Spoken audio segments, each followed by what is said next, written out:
Fox News Alert, welcome back. With President Trump and the President of China sitting down for an expanded bilateral meeting, it comes in the shadow of Mr. Trump's decision to launch missiles against Syria, a decision he reportedly made right before meeting with the Chinese President Xi Jinping for the very first time yesterday at his Florida estate. So does the decision to take military action send a message to China?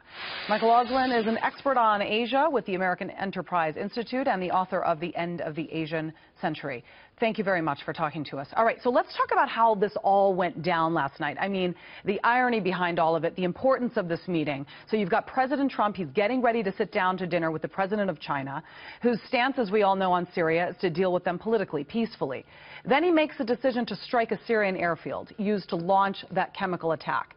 How is China perceiving all of this now? Well, you're right, Julie. I mean, there was probably no more dramatic way that President Trump could seize the initiative from President Xi. You know, the worry going into this meeting is that the Trump team, first of all, they don't have a full team in place. They might not have a policy, that they might be the ones who are reactive and the Chinese would be pushing their agenda. Right now, the Chinese have to be on the back foot thinking that everything they thought about Trump may be wrong. Oh, yeah. I mean, absolutely. These two world leaders were expected to sit down and talk North Korea. They're expected to sit down again today for lunch before President Xi flies out to Florida, out of Florida. The purpose of the summit, talk about North Korea, talk about trade, and how China, specifically regarding North Korea, can help rein in Pyongyang's nuclear and missile programs. The question now is it all in jeopardy? I mean, will the Syria strike affect China's bargaining position on North Korea? Well, it certainly should make it easier for President Trump to start pushing his line on getting Chinese cooperation.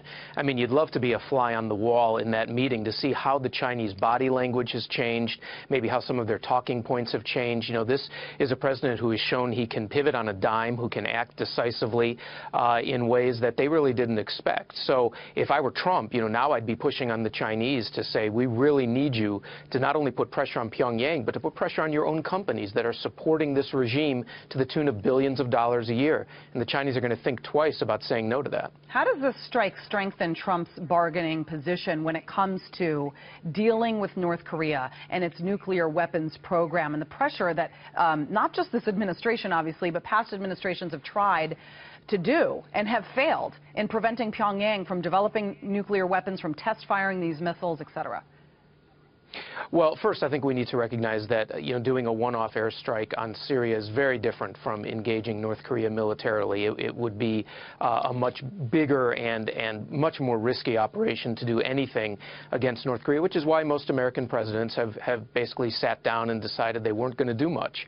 But it has to put some fear into the minds of the North Korean leaders. They have to be thinking now, are we really sure that we can read the Americans and this new president the way we thought? I mean, if history is any guide, probably they're going to be a little quiet for some time, but this also is a new leader, Kim Jong-un. This is someone who most people that I've talked to in government and the intelligence circles feel is not like his father and grandfather. He is much more unpredictable, so it's going to be rough times ahead.